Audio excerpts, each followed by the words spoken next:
नमो नमः।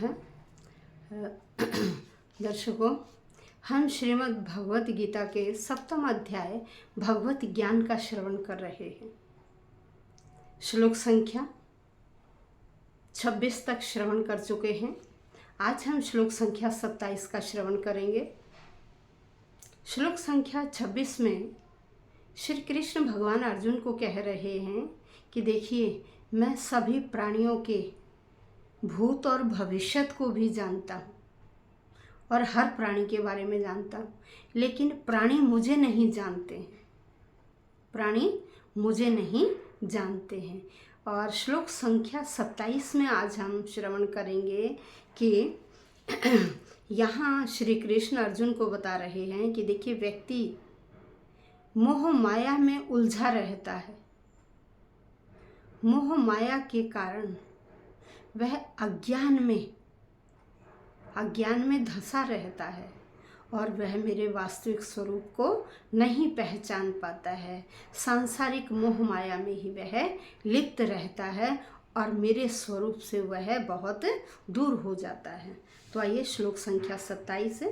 इच्छा द्वेष समुत्थेन द्वंद्व मोहेन भारत सर्वभूतानि सम्मोहम सर्गे यान्ति परंतप है।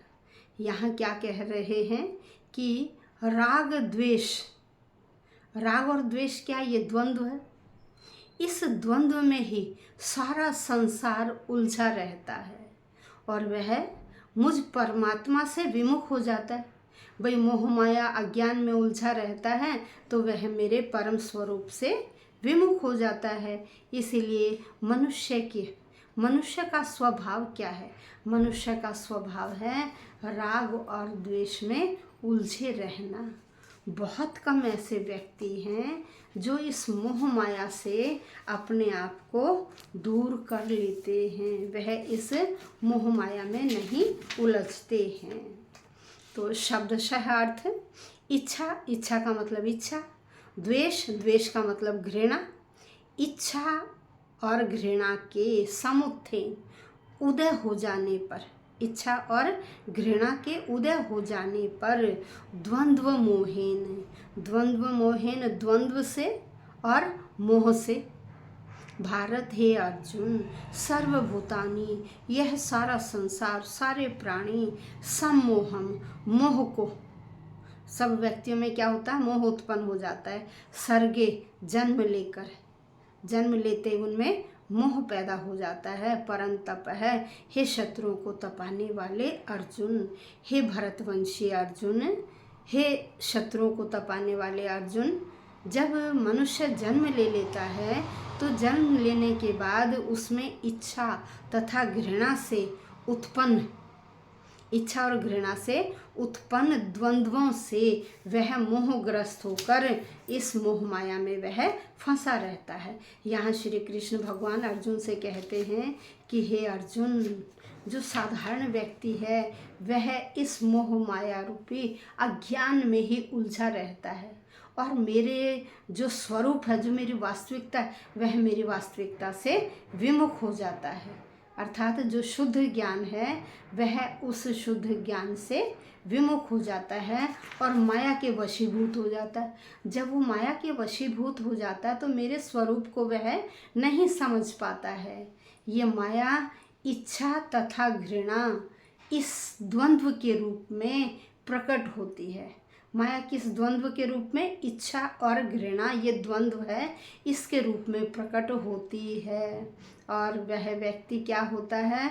भगवान से भी कृष्ण के रूप में ईर्ष्या करने लग जाते हैं।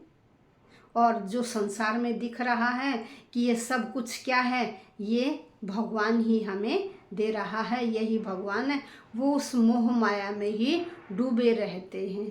और भगवान की जो अंतरंगा शक्ति है, ये सब चीज़ें उन्हें किससे प्राप्त हुई हैं? भाई, इस अंतरंगा जो भगवान की शक्ति, उसी से तो उन्हें वो चीज़ें प्राप्त हुई हैं, लेकिन वो भगवान के रूप को नहीं जान पाते हैं, उससे विमुख हो जाते हैं।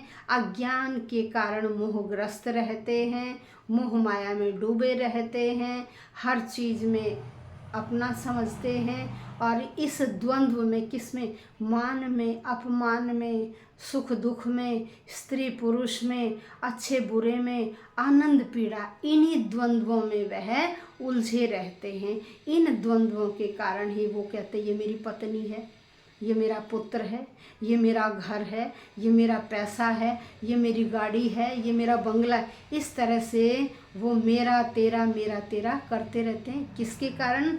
अज्ञान के कारण, मोह माया में उलझे रहते हैं।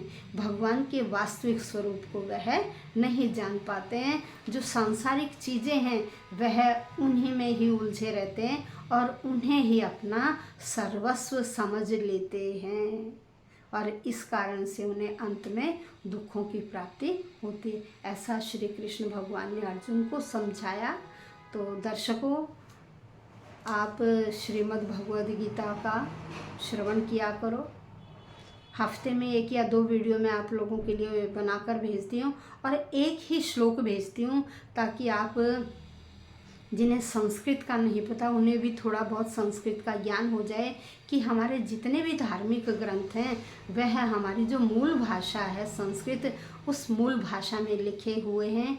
तो मैं आप लोगों के लिए पहले संस्कृत में आपको बताती हूँ, फिर शब्दशः अर्थ बताती हूँ, और अंत में फिर सरल हिंदी अनुवाद बताती हूँ कि आप लोगों को अच्छी तरह से समझ आ जाए, आप गीता का जो ज्ञान है उस रहस्य को समझ सकें और अपने जीवन में उतार सकें। अपने जो भविष्य है, जो हमारे संतान हैं, उनको भी आप बताएं कि हमारे बेटे धर्म ग्रंथों में इस तरह का ज्ञान दिया गया है, ताकि वह भी अपनी संस्कृति से परिचित हो सकें।